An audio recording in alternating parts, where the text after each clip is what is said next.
We have been talking about transmembrane proteins. We have looked at example of membrane protein that transverses the membrane single time. We know there are many proteins that transverse the plasma membrane more than one time. So, for example, we have talked about G protein coupled receptors. These receptors have 7 transmembrane domains. So, how do cells insert these membrane proteins which transverse membrane several times? So, let's look at that. In multi-pass transmembrane proteins, the polypeptide chain passes back and forth repeatedly across the lipid bilayer. An internal signal sequence serves as a start transfer signal in these proteins to initiate translocation. So the proteins we have talked about so far, their start transfer sequence is at the end terminal of that polypeptide chain. So when that sequence emerges, the protein synthesis is halted and the ribosomes, unless and until till they dock at ER, at a specific location at ER, protein synthesis does not resume. So in this case, what I'm telling you is that start transfer signal is actually not present at the end terminal, but it is present somewhere in the middle of the protein perhaps. Once the signal comes out of the ribosomes, the same thing happens. Signal recognition particle will attach to the complex and halt protein synthesis till the ribosome docks on the surface of the endoplasmic reticulum. Let's look at a simpler example to begin with. We'll talk about the double pass transmembrane proteins. I'll show you how it works. Here, for example, you can see this is a protein which has 2 sequences, this one in red and this one is orange. So as you know that first of all, the amino terminus comes out of the ribosome.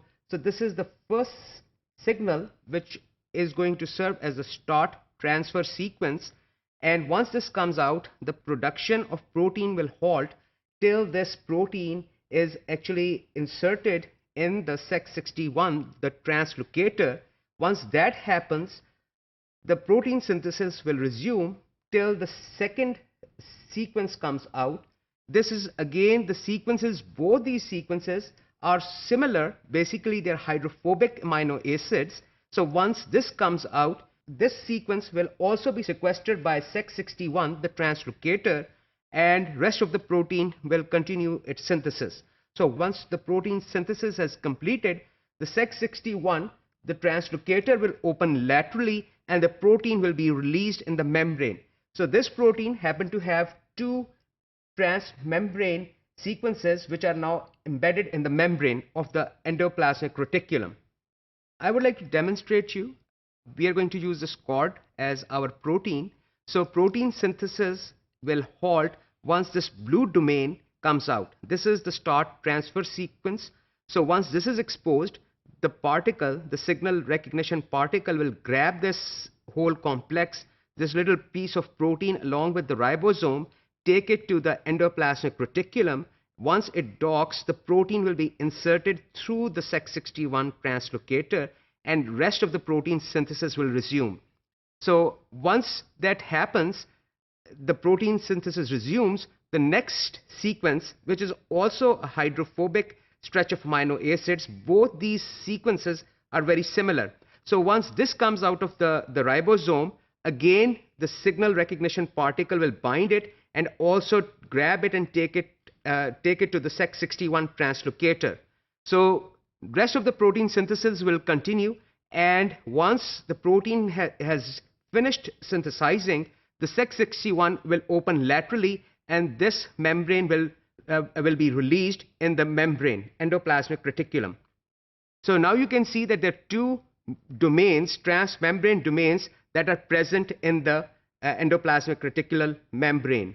So let's continue and see how our multi-pass domains, which with more transmembrane segments, is inserted. In more complex multi-pass proteins, in which many hydrophobic alpha helices span the bilayer, a second start transfer sequence reinitiates translocation further down the polypeptide chain until the next stop transfer sequence causes the polypeptide release, and so on for subsequent start transfer and stop transfer sequences. So here, for example, you can see this protein has 1, 2, 3, 4, 5, 6, 7 transmembrane domains. All these transmembrane domains is basically a stretch of hydrophobic alpha helices. Now, the orientation basically in this case depends whether a sequence is going to serve as a start transfer sequence or stop transfer sequence. Basically depends upon the location of this particular stretch. So here, for example, the first stretch of hydrophobic amino acids is going to serve as a start transfer sequence. Subsequent stretch of hydrophobic alpha helices is going to serve as stop transfer sequence. And then the next hydrophobic sequence will be start transfer and stop transfer. It goes on sequentially till the protein with multiple transmembrane domains is inserted into the plasma membrane, or initially, of course, in the membrane of the endoplasmic reticulum. So we have seen how proteins with multiple transmembrane domains are inserted in the endoplasmic reticulum initially, which from where they will be enclosed in a vesicle which can be transferred to the plasma membrane, for example.